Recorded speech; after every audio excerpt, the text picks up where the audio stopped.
What's up? How you guys all doing? Having a good show? Yeah. Sweet. How good was Smeagol? Right? Anyone see that? Where is he? There he is. Nice. Good stuff.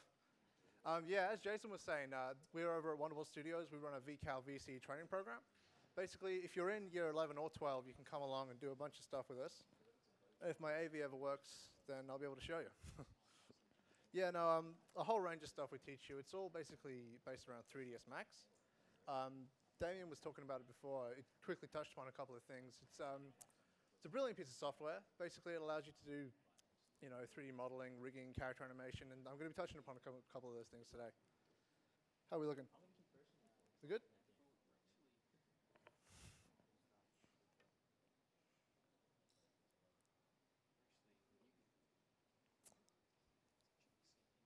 Yeah, sorry guys. Cool. Yeah, I actually started out as a trainee about 3 years ago. It's a brilliant program. As a couple of the guys were telling you, you have an opportunity to move onwards with the company in 2 different directions. You can move on with Jason, do some game reviewing stuff. You can do all kinds of things from game reviewing, video reviews, journalism, all that kind of thing. A couple of the guys got sent over to E3 earlier this year. So lots of opportunity there to go all over the world. I'll be taking a couple of guys to SIGGRAPH with me over in LA in a few weeks' time, and that's on the movie side of things. And it looks like I'm just about booted up.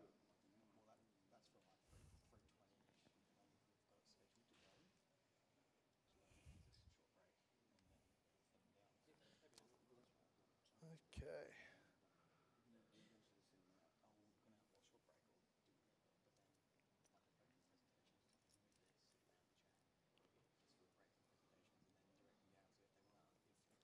So the software I'll be using is Autodesk 3ds Max, as you can see.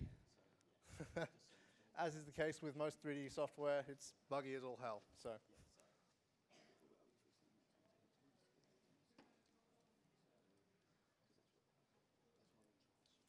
Autodesk do a range of software. They do Autodesk 3ds Max, Maya, Softimage, as was mentioned before, Mudbox, all kinds of different CG software. It's all fantastic. Top of the line stuff, but yep, glitchy as. Do any of you guys do 3D modeling? Nice. So which software do you guys use? Max. Nice. Couple of Max guys. What you'll usually find, Maya, Blender, nice. Cinema 4D's out there as well, some fantastic software. What you'll usually find is that 3D artists are split down the middle. Half will be Max, half will be Maya, and the other guys will be doing, Cinema 4D. It tends to be quite vehement. People get very attached to the software they use. It's very similar to the whole PS3 360 debate. But honestly, opinion-wise, there isn't a massive difference. Each piece of software does their own thing, and pretty much a matter of preference. So, what you can see here is the Max window. And first things first, it looks a lot more complicated than it actually is. I mean, you can see all these grids here, and these guys will be familiar with it by now. But you've got your 4 viewports. Perspective view, front, left and side, or top and left. And they're all showing you the same thing. They're all very malleable. You can rotate them around. You can do all kinds of things. And just view your model however you like, basically. So a quick game. Spot the polygon. Any guesses? Anyone see it? So your first thought might actually not be accurate. See, this is actually a plane primitive that's made up of 16 polys. You can select them all here. And again, like the program, these are very malleable objects. You can do anything you want with them, really. Polygons are the building blocks for most of CG work. As you saw with Craig's presentation, he built an entire world specifically just out of these polygons. So they're fantastic, really. Really, really malleable, and you can go for hours and hours modeling anything you like, really. But yeah, building blocks, fantastic stuff. Now what I'm going to show you is a character model out of these polygons, and go through some of the basic work that you'll be doing at Wonderworld if you decide to join us. This is from the character modeling module. So I'll just open them up here. Now this is a much more rudimentary character than you were seeing before. I think he's missing one of his shoes. But yeah, this is an example of some of the trainees' work that they came up with whilst working with us. Now you can see the torso object here has a bunch of these what are called modifiers on them. The most notable one being the turbo smooth. Now you can see what's happening with this turbo smooth modifier. What it does, it's called a subdivider. It divides each one of your polygon by 4 and smooths off around all the corners for you. Now I'll do a little bit of modeling for you so you can see how I come up with this kind of shape, but it's very, very simple. Okay.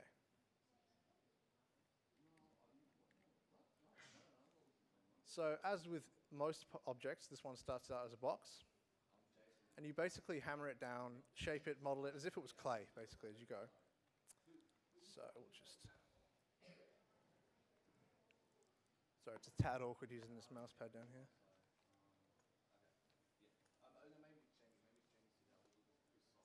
You start off, and as you go, as I said, you literally model it in as if it were clay. You build it up, refine, add more, refine.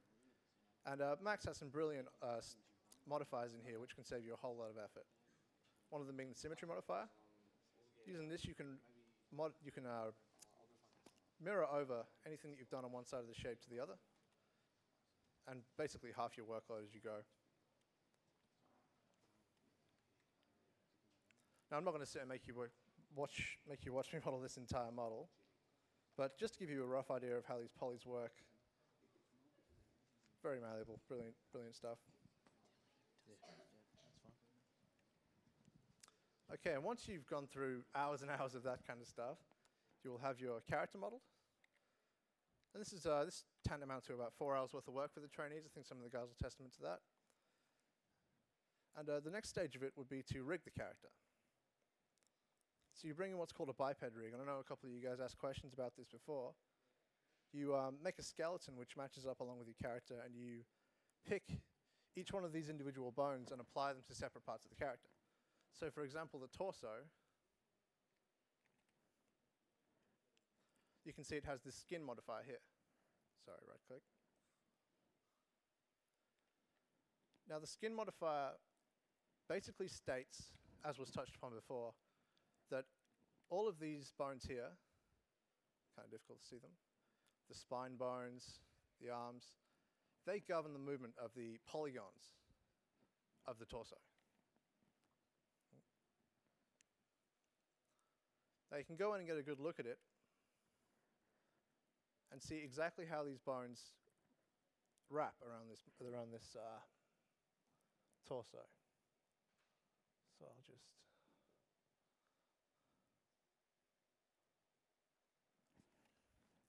Now what you're seeing here is an envelope. These red discs here dictate the area of the polygons that are going to be affected by the movement of the spine. You can go in here and dictate very specifically exactly which polygons you want to move and how. And you can see this gradient effect here going from red up to 0 basically is a smooth gradient dictating the... sorry, lost where I am. I'll just show you, it's much easier.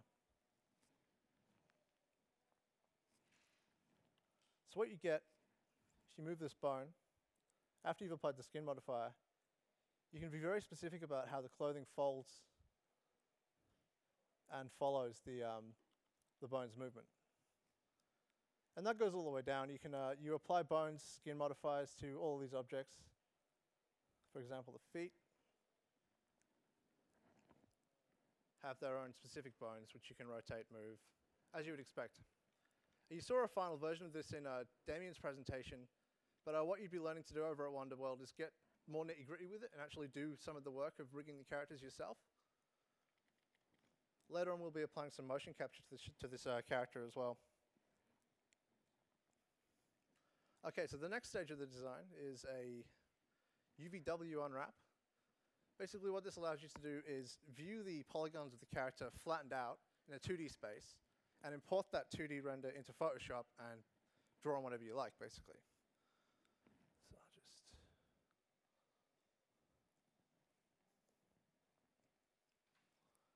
What you're seeing here is that 2D representation I was talking about.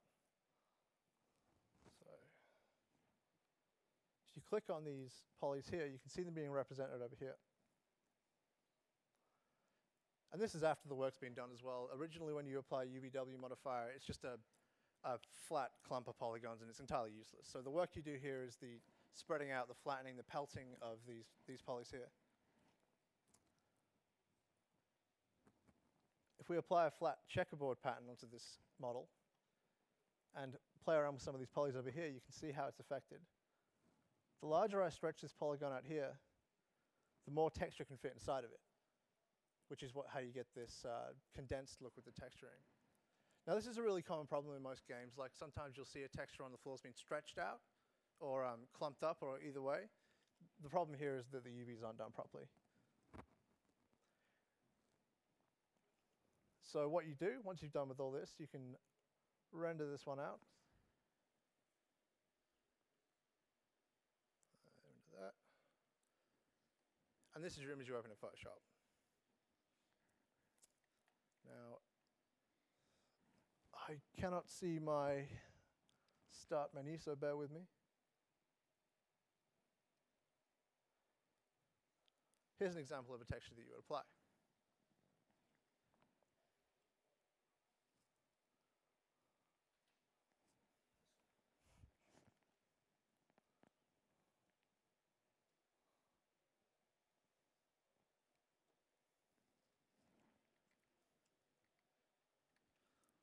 There's another one I was working on.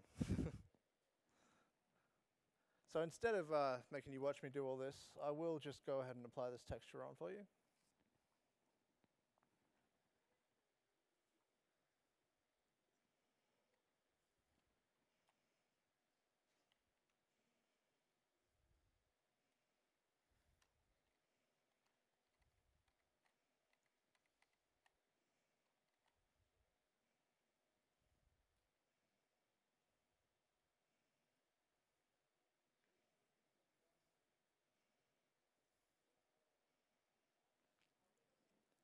What you're looking at here is the material editor.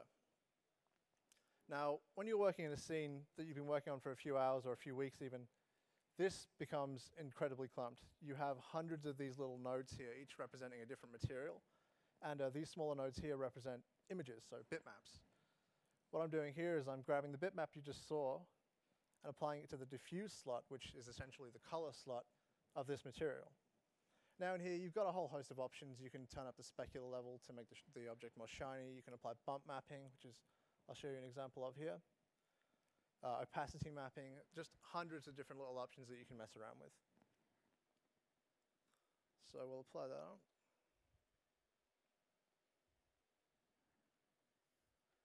And what you can see, because of the UVW wrap, it looks much better.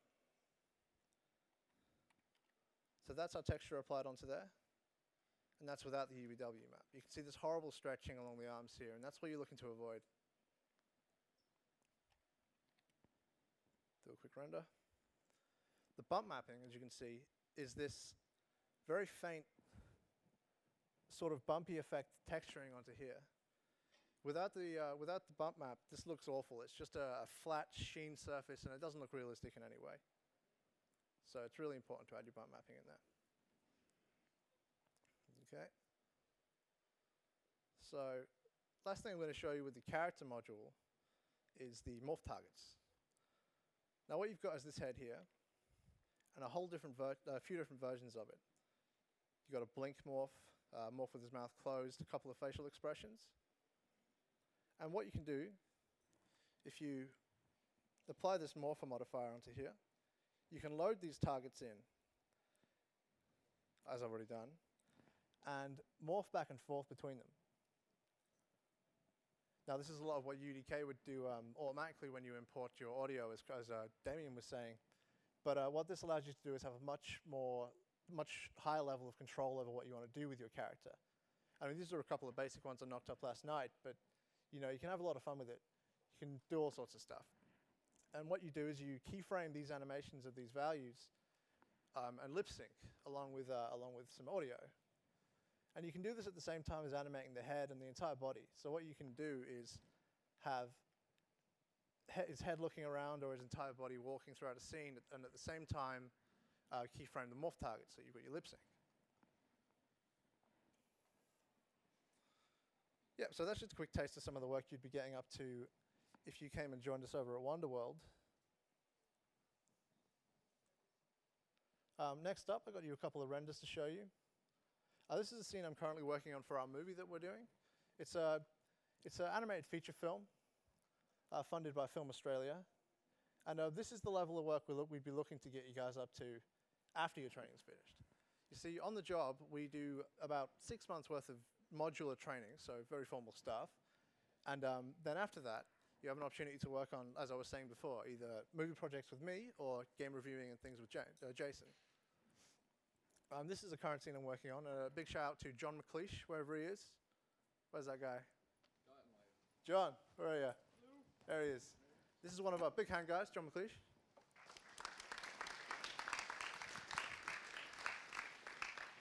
John's helped me out with this scene quite a bit, actually. He did a lot of the texturing up on the cafe sign here, and some of the more texturing on this corrugated iron you can see.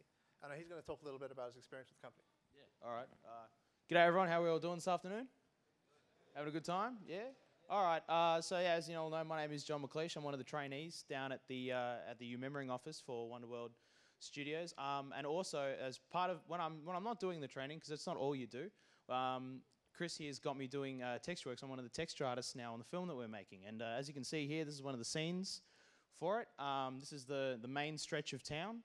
So you've got all your shops here. You've got a cafe. There's a pawn shop. There's like an IGA, a supermarket, and things like that. Texturing, I'm not much of a drawer. I'm not an artist on pencil and paper. But when it comes to things like Photoshop, anybody use Photoshop in here? Fans of Adobe? That's it. I like seeing that. Lots of hands. Good. How about Microsoft Paint? Any fans of Microsoft Paint? That's it. Yeah, Microsoft Paint. Don't ever let anyone put you down for using Microsoft Paint. Because if you want to do anything like rapid prototyping for a texture, so not something you'd use in a final product, but if you think, oh, I've got this really good idea, what if I did this, this, and this? Instead of going into Photoshop and mucking around with layers and things like that, go into Paint, open it up, 5 minutes, and then you get a good idea of what you're going to make, and then you go into Photoshop and you do it all properly. So don't let anyone put you down for using Paint. My IT teacher tried to do that to me, and if I'd have done that, I probably wouldn't have got the job I've got today.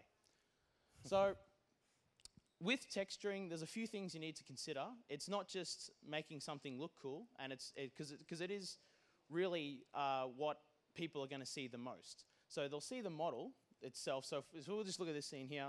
Look at that. Look at the fence there. You can see the fence, but they don't see what's behind the scenes in that fence. They don't see the actual polygons and things like that. They're looking at the texture itself. So is it rough? Is it smooth? Is it rusted? Is it brand new? Is it old? And all of that comes from the texture. So depending on how you paint that fence, you can make it look brand new. You can make it look ancient. You can make it look like it's all exploded and blown up. You can make it, you can cover it in graffiti and make the whole scene look completely different to what it does now. And really change the emotion of a scene based on how you texture it. Sorry, John. One thing worth noting is to be a texture artist, you really don't have to be an artist. You don't have to be able to draw pictures. It's much more mathematical and methodical the way you approach it. Layers in Photoshop, lots of that kind of stuff. And working with the 3D artists as well. Absolutely. And teamwork is essential. You can't lone wolf it. You've got to work in a team, and don't be afraid to communicate. So even though I do a lot of texture work and he does all the 3D work, we still talk to each other and say, well, what message are you trying to convey in this scene? What's the idea you're looking at? I know I sound like everybody's English teacher right now, but yeah, listen to them because they did have one good point. But you're exactly right. Communication is key, and that's the main thing we look for out of our juniors. The guys who are good at talking about what they want to do and imposing their own ideas onto our projects, they're the guys we want to give jobs. There's about 70 or so trainees working with us at the moment, and I'm looking at getting about 10 or 15 of those guys and giving them part-time jobs working with me on the movie. And you can work on a whole range of stuff. You can do, as John's doing, you can do texturing. You can work with me on 3D modeling, character animation, anything you want, really. There's always going to be a place for you. We employ photographers. Pretty much anything you want to do, we'll have a job for you. Yep. And one more big point I'd like to make is don't be afraid to be creative. Don't afraid to let your own creative flair come through. So even though we're working on a film and it's supposed to be, it's a sort of it's a country town and it's a little bit run down, right? And that's, you've got to sort of adhere to that, but you can still, there's still room there for your own creative flair. So don't be afraid to impose yourself. That's it. So one of the other things that I do with textures is, one of the first things I started doing was making posters. So in a scene, you'd have two characters walking along, having a conversation, and then just miscellaneous things in the background. My sister's going to kill me for saying that wrong. For things in the background, just posters. You can see them. Ads, just see them like here. That. You can see them just in the window there, and that's where That's where I really let myself shine. So I took inspiration from all the ads in the Grand Theft Auto games. Who plays Grand Theft Auto? Yeah, right. And so who plays Grand Theft Auto 4? Or episodes from Liberty City, so the Lost and Damned and things like that, right? Next time you're on that game, instead of going around shooting grannies with rocket launchers, go down to the local burger shop or go down to Cluckenbell and have a look at some of the ads, or go into what do they call it? Star Junction in Liberty City. Go to Star Junction. It's in the Middle Island. Go there and look around. Just stop and stand and look at all the signs. And look at some of the ads they're playing. Rockstar are fantastic with their Rockstar parodies. are just the best one. And that's why I took inspiration from them for the ads that I've made in this game. There's one that I'm most proud of, Lynx deodorant. Everybody knows what Lynx deodorant is, right? Where you spray it and women are magically supposed to be magnetically attracted to you for some strange reason. It doesn't work, no matter how much you put on. I made a parody of that and called it Stinks. And turn it into a can, Photoshop, and looks awesome. For an ad inside a billboard that will make up and probably appear next year. That'll be a prop in the movie as well. Whenever there's a random room that you go into, there'll be a can of Stinks on the dresser. Or something like that, absolutely. We've made energy drink cans as well. That was one that I just said, hey, how about we just do this instead of just posters? Why don't we put other objects in? And that's another thing. If you've got an idea, don't be afraid to say it's something, because you never know. It might just be, that's exactly what we're looking for. Never wait for someone to tell you to impose yourself. If you have an idea, throw it out there. 9 times out of 10 you get knocked back, but that's the worst thing that can happen is that you're going to get some feedback. So always positive. And the feedback, you'll always improve with feedback. Feedback, you go, okay, so I can't do this, but if I do that, and you get a little bit better every time, and maybe 9 times out of 10 you get knocked down, but on that 10th time, that's golden, and you'll know it because you've worked so hard for it. Sweet. Thanks a lot, John. All right. Give me a hand, guys.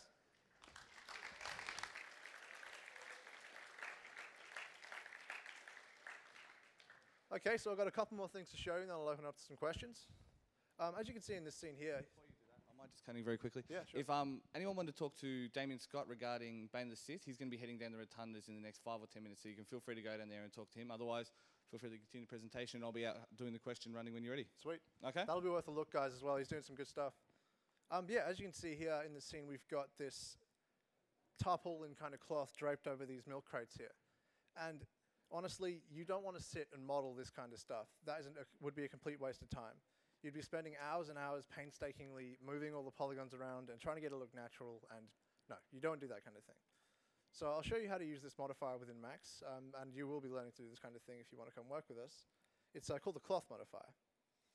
So what I've done is basically, instead of start off with a standard plane object as you saw before, I've used a spline rectangle, which is just these 4 lines here, and use this garment maker modifier on it. What you can see it does is it creates, I don't know if you can, you can see that fine.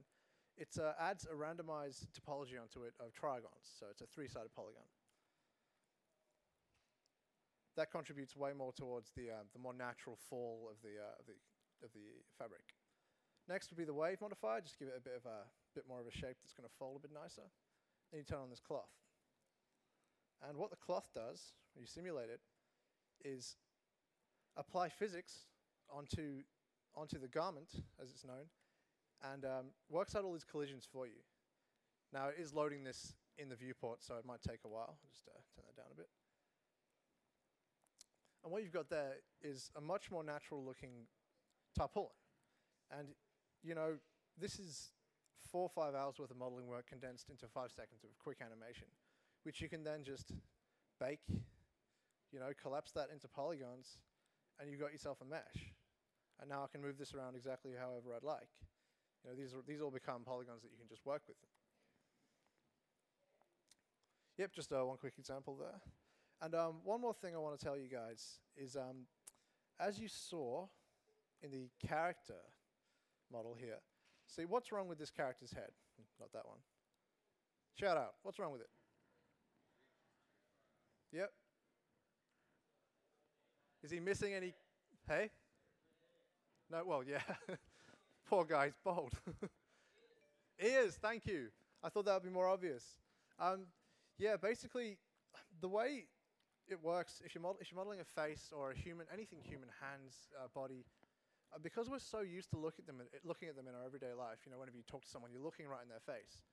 You have this really complex map of how a face works in your brain. And the second you see something wrong with a face, you're going to pick it out straight away. I think the first thing I heard was that the bridge is wrong.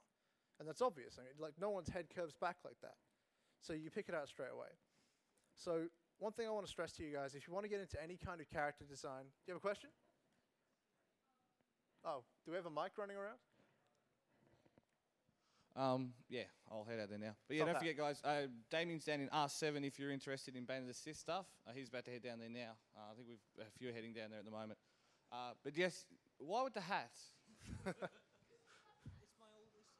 my old things. Anyway, good point. You know how to do like humanized monster. I'm sure you've heard of the subject of the uncanny valley.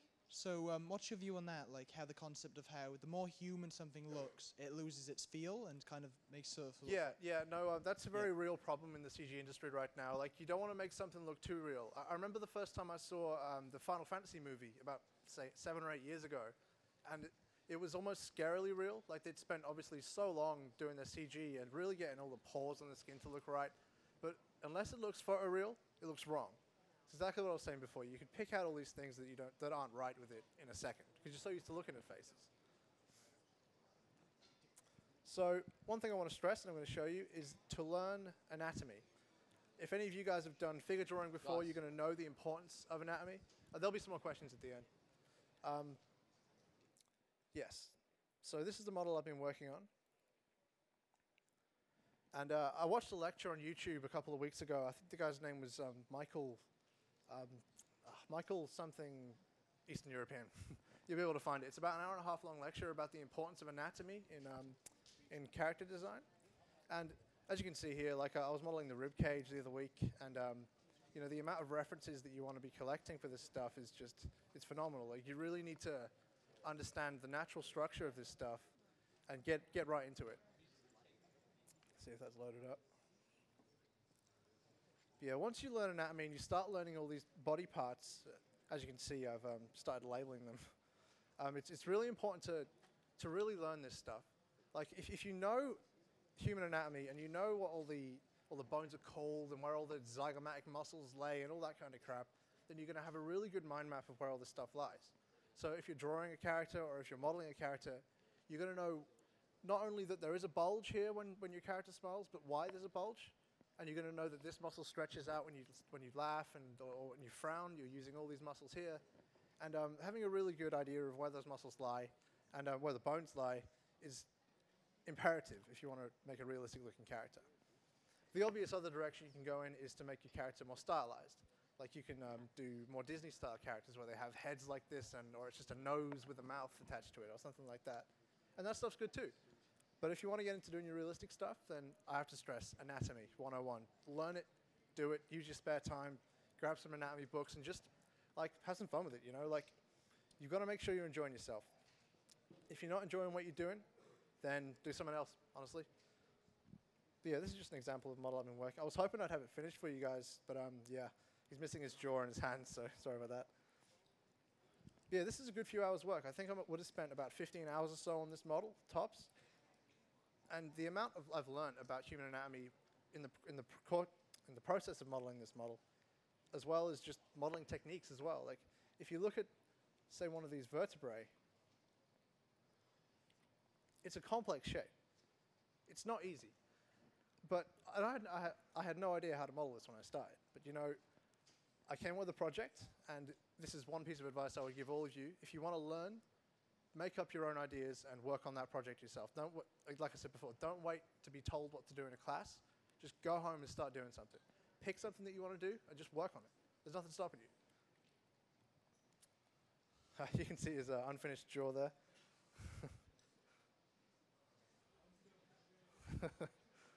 Another question?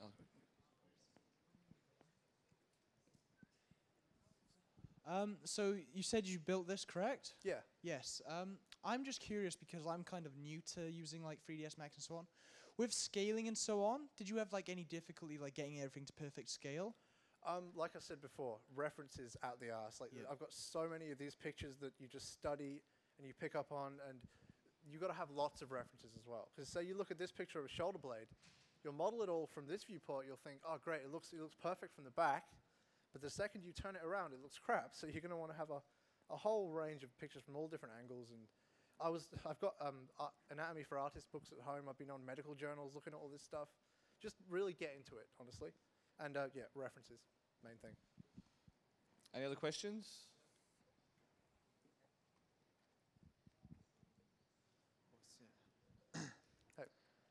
It's kind of another question, but I've been 3D modeling in Max for about 6 months now. Nice. Yep, and I've created lots of stuff, and I've been looking for a group, kind of like we're just looking for someone to work with and 3D model and like all this kind of stuff. So yeah, I'll kind of talk to you after. This Yeah, man. presentation. I'll give you, like I say to all my trainees, like if you want feedback, I'll give you my email address. You do some stuff at home, email me. I'll give you a paragraph of like how good it is, how bad it is, what can be changed. As far as the community is concerned, there's websites all over the place. So CG Society is fantastic. Also, the Autodesk area is really good. Yeah. You know, they've got hundreds of tutorials on there by, like, these guys have been in the industry for 20, 30 years, and they're doing video tutorials. So, like, how can you not watch them? I do, like, UVW mapping. Okay. Rendering with V-Ray, all that kind of stuff. And, yeah, I'll well, talk to we're you using V-Ray now. How long have you been using it for? Yeah, well, I've rendered some pretty realistic looking things, like an Apple background, and I've got a few things on my USB I can show you. But I actually want to present something if it's okay with Andrew later this week. Sweet, yeah, come talk to me afterwards. Yeah. We'll be over there, over in the Wonderworld area in a New Game Plus with our sign-up sheets and all sorts of stuff for you if you're interested. I've got a couple more things to show you before we go on to full-on questions. This is a scar model I've been working on. I finished a few weeks ago. Can you see all that? Yeah, cool. And yeah, the first thing you think of is that it looks like a fairly complex model. This is it without its textures on. Yeah.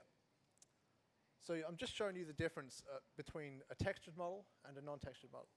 And like I said before, you might think that it looks like a complex model to do, but it's not. It's actually very simple. It's just a bunch of different simple models put together and referenced properly. It's very attainable, that level of work, especially for you, my friend over there. He's been working, what did he say, for 6 months? Easily could be doing this kind of thing after 6 months with the program. It's all about practice. This is the model within Max. Just give you a better look at it. Sorry about the aliasing there. It's a bit of a funny one. Yeah, this is the model here. And again, this wasn't done for any reason. It wasn't done for work. I just went home and did this because I felt like doing it, you know. And I learned so much in the process of messing around with this model. And then you got, like, once you're done with it, you got a cool asset that you can use whenever you have a project in the future. Okay, I'm just going to close off with a couple of examples of some of the work the guys have done over at Wonderworld for us. And this is further work after they would have finished the actual module. Okay, this is the first one. This is a guy called Andrew Mullins. He's really into his 3D. He'll come into work and he'll show me all this stuff that he's been doing at home. And you know, it's he's been using the program for about 3 or 4 months, and he's been coming up with this for us. He's almost on the level of work where I'll be using his models in the movie. He's actually contributed a fair bit to the Norseman scene that you saw before with the dilapidated cafe. Who else we got? We got some character designers on board, some concept artists. This is for one of the biker characters. It's going through a refinement process as we speak. But yeah, some great drawings there. This just stresses for you guys that you don't have to be into 3D to come and work. Like, you can do, this is a storyboard. You can be into your 2D art. You can, like I said before, you can even be into photography. web design, anything you want, we'll pretty much find a place for you. Some more storyboards. This is a poster John McLeish did for us.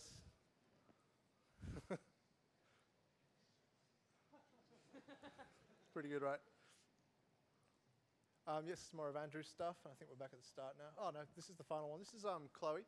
She's been modeling as you can see, a Harley Davidson bike for us, and I think this is fantastic work.